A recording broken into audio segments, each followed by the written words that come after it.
AP మరియు TS ఈ రెండు రాష్ట్రాల్లో చూసుకున్నట్లయితే ఈ సమయంలో ఈ వరి పొలాలు అన్నీ కూడా ఈ గొలుసు సమయంలో ఉన్నాయండి. అంటే ఈ వరి గొలుసు అనేది బయటకు వచ్చి ఉంది.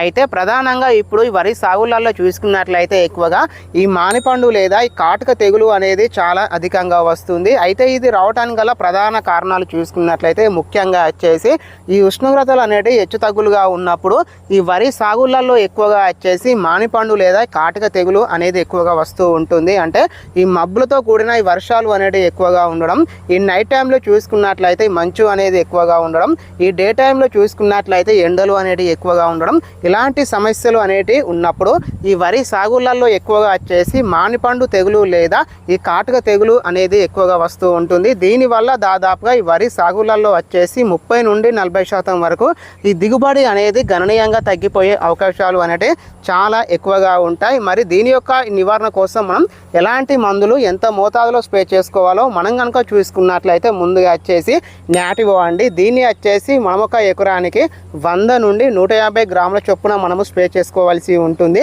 లేదు అంటే టిల్ట్ అండి. దీన్ని వచ్చేసి 1 లీటర్ నీటికి 1.5 ml చొప్పున మనము స్ప్రే చేసుకోవాల్సి ఉంటుంది. ఈ రెండు మందులలో మనము ఏదో ఒక మందు కనుక మనము స్ప్రే చేసుకున్నట్లయితే ఈ వరి సాగులలో వస్తున్నటువంటి మానిపండు తెగుళ్లను మనము సమర్థవంతంగా నివారణ చేసుకోవచ్చు. ఇలాంటి నాణ్యమైన సమాచారం కోసం మన ఛానల్ని సబ్స్క్రైబ్ చేసుకొని పక్కన ఉన్నటువంటి ఈ బెల్ ఐకాన్ని యాక్టివేట్ చేసుకోండి.